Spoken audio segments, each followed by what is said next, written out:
We also have Gronk in studio, which is amazing. But as we always do on Wednesdays, we dish out some love, some underreactions. So let's dig into things as we keep looking ahead to Week 9. We had a lot of big trades this offseason, okay? Stephon Diggs to the Texans, and of course he tore his ACL. We're sending him the love. Brian Burns to the Giants. Justin Fields to the Steelers.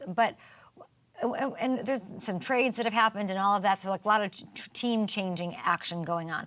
But we're underreacting to how good this one was, okay? Back on August 26th, Brian Gutekunst sent a 7th-rounder to the Titans for Malik Willis. Meh, nobody said anything. I don't know, they probably got 7 retweets at the time. Like, okay, that's cool. Packers fans, of course, interested, but like, all right, whatever.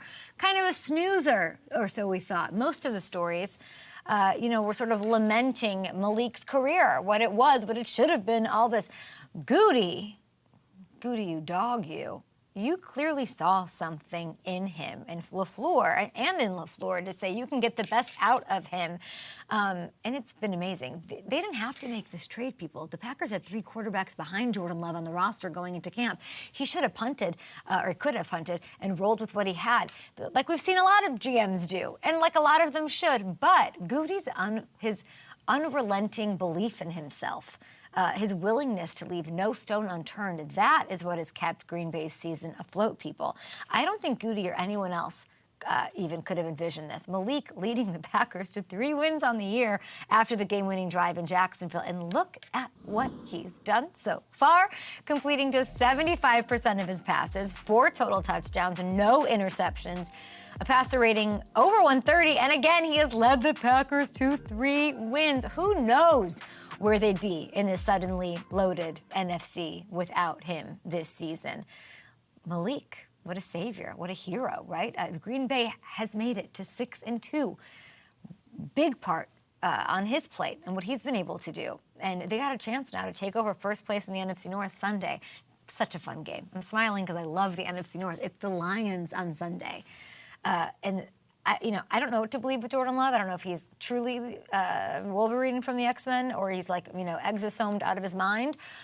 There's a world where he makes it back. He's an incredible healer. Either way, though, maybe slow your roll on that, because we should recognize what Malik's done and what he's able to do and how important it is, as we all know as the weeks wear on here, how important having that pivotal backup and how crucial it is to survival in most places if you're trying to get through the playoffs.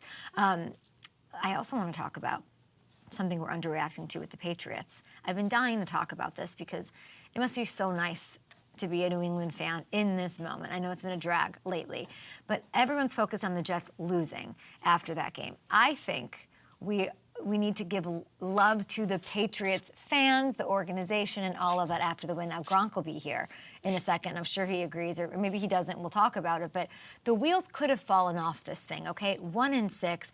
I literally asked Rob Gronkowski last week, is there a world where Mayo gets fired? That's what everyone was talking about. So I had to, ask somebody with the connections there.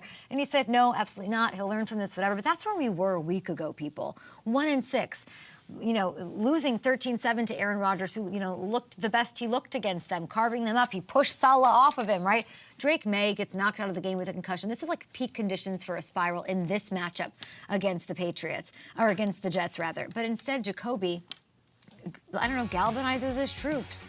He brings them back. The coaching worked. Great job of coaching in this game, culminating in a 70-yard touchdown drive. They win it in the final seconds. And this is probably unlikely to change the Patriots' chances of getting into the playoffs. I get that, but this is the happiest 2-6 team in the league. So much happier than any Jets fans out there. This win meant something because the effort, the tenacity, the execution.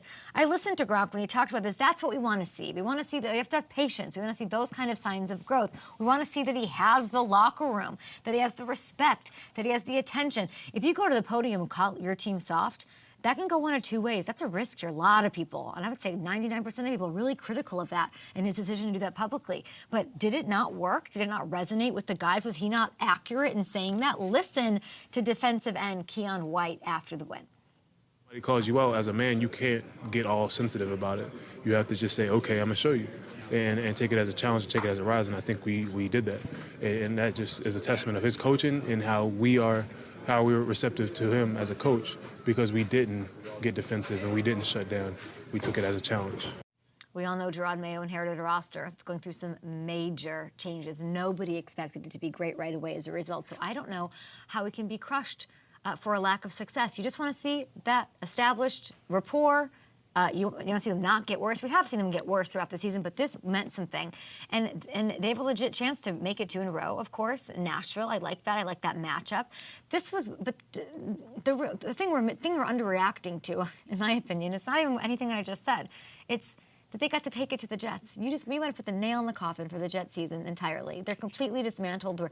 There is no hope. And the Patriots did it. It's because this measly Patriots team that had no expectations, that's spiraling, that they're soft, that they're this, took them out of the building, took them out of the AFC, a team that they've had to hear about for the past 2 seasons with Aaron Rodgers and how terrifying that all this.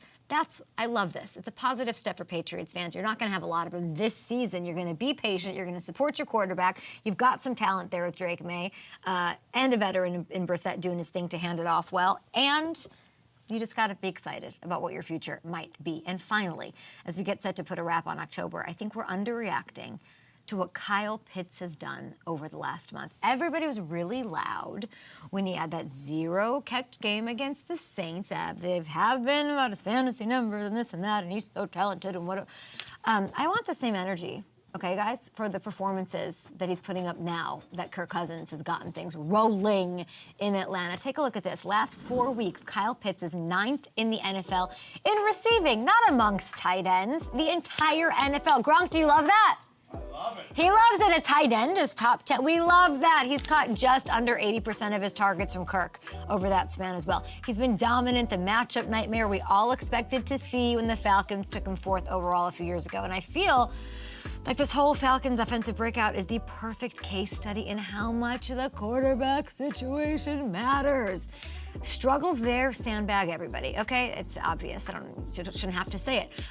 Don't rush to judgment on young players who might not have the best situation around them yet. Kyle Pitts is that guy. He's having a monster year in Atlanta.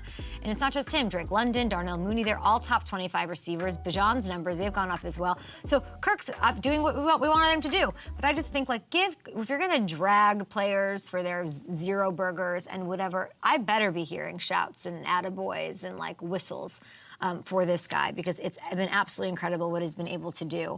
And let's see, they've got the 7th ranked offense, and that should scare people. They've got the Cowboys this weekend, and I don't think the Cowboys are sleeping easy this Halloween knowing they've got that offense to contend with.